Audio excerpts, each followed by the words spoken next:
Cassiá Carpes, lembrei o nome. Cassiá Carpes, ele, na época, a gente conversou sobre isso, ele, se alguém conversar com ele agora, ele vai lembrar, né? Se falou em fazer portais de bairros, entre bairros em Porto Alegre, e depois, logo em seguida, se teve a ideia de fazer esses portais com um pagamento de um valor, né? Ah, eu quero visitar a Restinga, tem um portal, então para tu poder entrar vai pagar 1 pila. Ah, eu quero visitar o Parque Moinhos de Vento, para poder entrar vai pagar 40.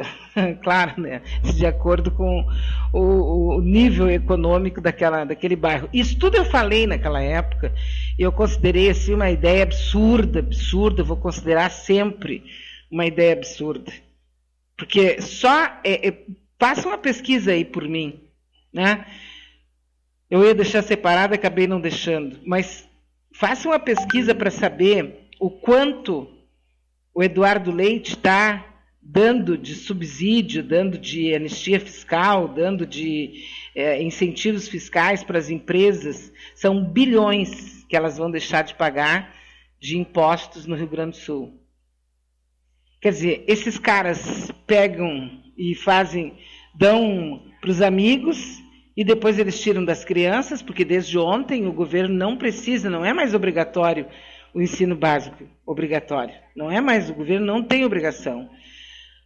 As escolas vão poder ser privatizadas, tudo está montado para destruir o Estado brasileiro de cabo a rabo. Entendeu? Então eles ficam passando para a gente a ideia de que o pobre é que não paga imposto, que o pobre é isso, mas vai ver os subsídios que o Leite está dando. Vê se consegue aí para saber. É muita grana que o Estado do Rio Grande do Sul deixa de receber porque ele está dando subsídio para... E por quê? Não preciso nem... A ilação eu faço o que eu quiser. Eu vou pensar o que eu quiser. Do jeito que eu quiser. Agora, esse dado aqui, antes de conhecer o processo, eu tenho certeza do seguinte...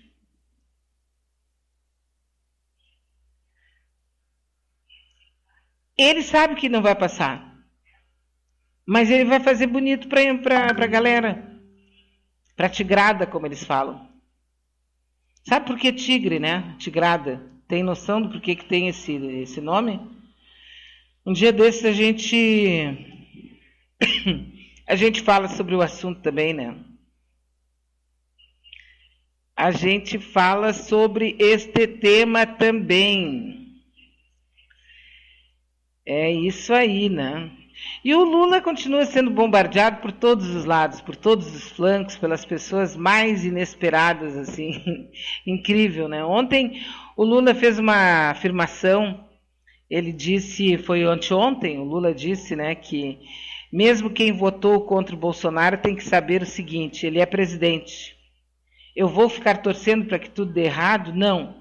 Ele tem a obrigação de governar pensando no bem, no ser humano, no mais pobre no país e parar de falar bobagens. Tem gente que está questionando isso. Mas isso é tão translúcido que chega a dar nojo quando a gente vê alguém questionando isso. O Lula, mais uma vez, está mostrando que ele realmente é um líder. Sabe quando a pessoa fala uma obviedade para ver se a obviedade faz os outros raciocinarem?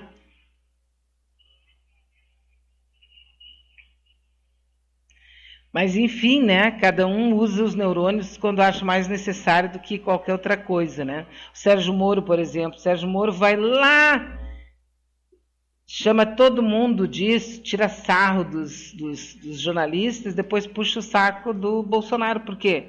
Porque ele quer o cargo lá no osso do Supremo Tribunal. Ele está querendo. Então, se ele tiver que latir, se ele tiver que deitar de costas, banar o rabinho, ele vai fazer, porque o objetivo dele é esse.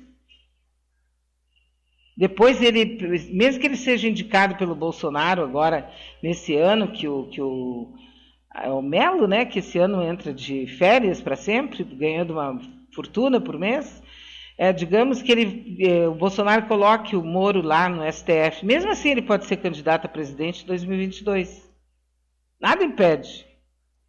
Só que é um tiro na lua daqueles, né? E ele disse que é natural que ele seja ministro do Supremo Tribunal Federal. É o osso supremo, né?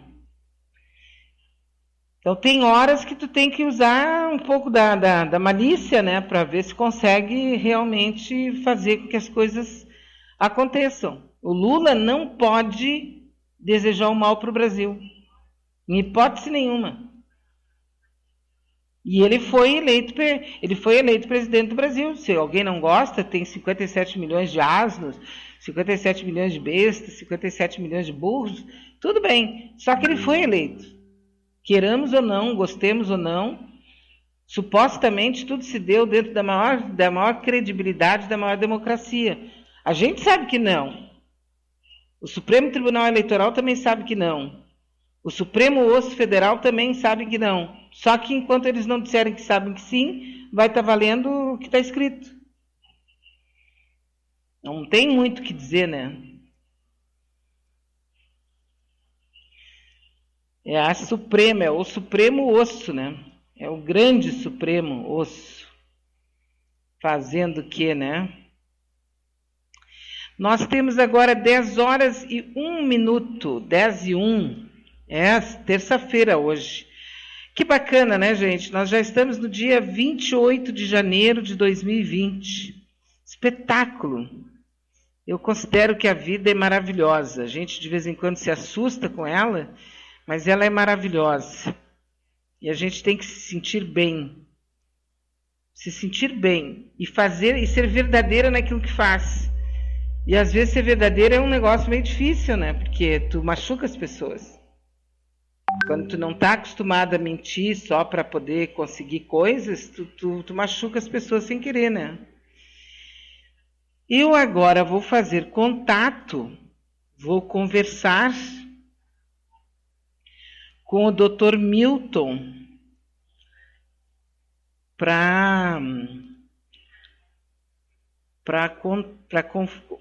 Dr. Milton Rondó Filho, diplomata aposentado,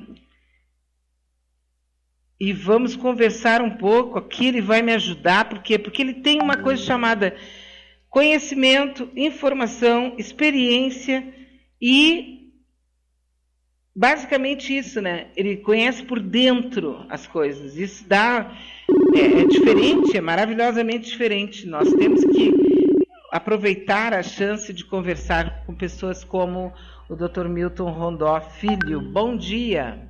Oi, bom dia, Beatriz, tudo bem? Tudo bem, tudo tranquilo, apesar de, como se diz, né? Bom, Dr. Milton, a ida do... Não me chama de doutor não, por favor. Tá, então eu vou tirar o doutor e o senhor, tá certo? Então, me chama de Milton. Milton, muito bem. Milton, é porque na semana passada uma pessoa me questionou aqui sobre isso, né?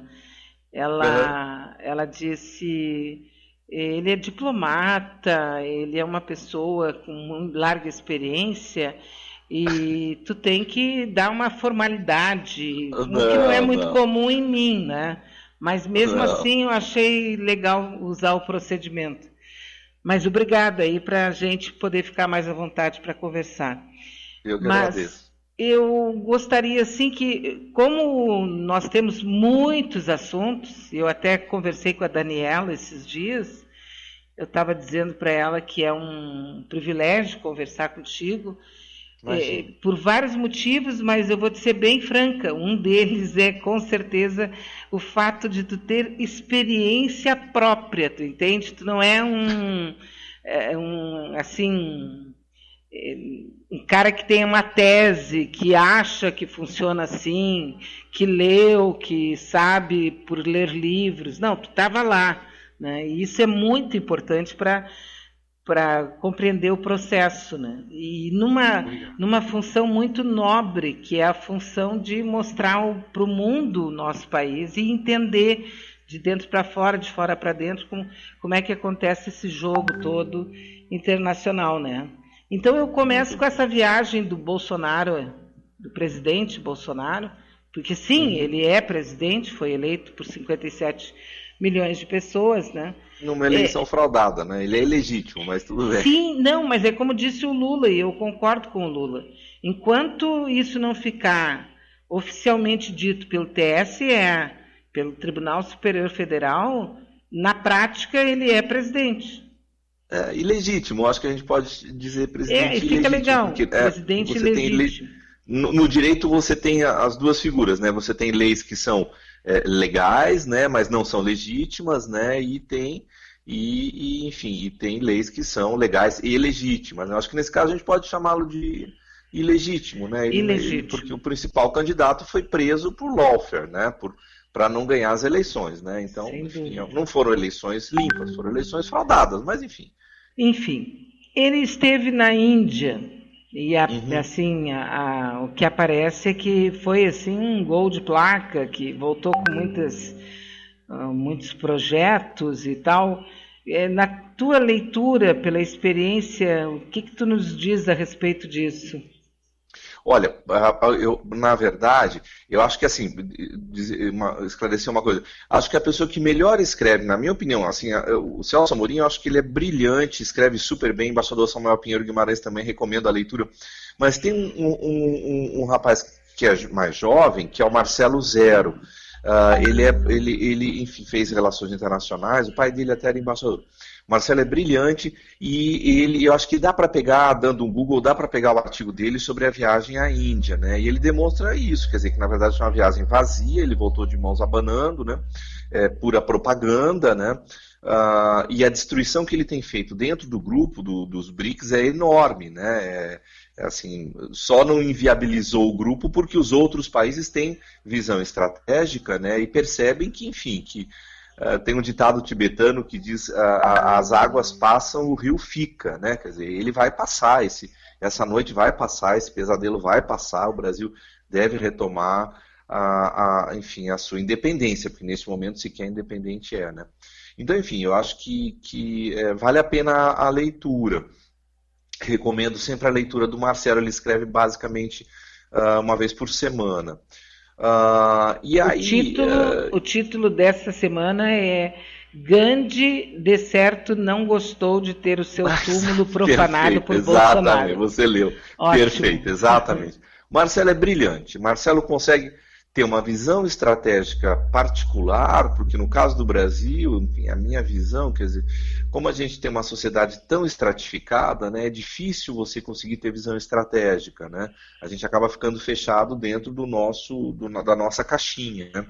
E o Marcelo consegue ter essa visão estratégica e, ao mesmo tempo, é um pesquisador. Então, ao contrário de mim, que escrevo, mas, enfim, sem dar muito importância aos números, o Marcelo não, ele é muito cuidadoso com números, enfim, com fontes, e eu recomendo vivamente a leitura. Ele basicamente escreve um artigo por semana, né? Realmente muito bom. E é isso, na verdade a Índia seria um grande parceiro da gente, né? E nesse momento, enfim, o que nós temos a oferecer, né? Um país com uma política externa completamente atrelada, nem política externa tem, enfim, é uma colônia, né? Atrelada aos interesses dos Estados Unidos, enfim, não temos nada, basicamente. Realmente é impressionante a decadência do Brasil e a rapidez com que isso aconteceu, porque desde o Temer, né, no momento do golpe, a gente já viu as coisas deteriorarem. E aí agora chegaram esses brasileiros deportados dos Estados Unidos, a maioria provavelmente votou no Bolsonaro, porque ele ganhou em todos. Ele teve mais de 90% dos votos nos Estados Unidos, acho que 93%. Se faltava um navio negreiro para a gente entender que a gente está numa situação de colônia, não falta mais, né? Boa essa. É um navio, porque eles voltaram com amarrados, né? Quer dizer, algemados. Se houvesse uma queda do avião, alguma coisa, eles morreriam por isso também, né? Não apenas pela queda. Que coisa horrível isso. E como é que, assim, por dentro, como será que isso está sendo visto? Não tem uma reação do Brasil, nada, impressionante.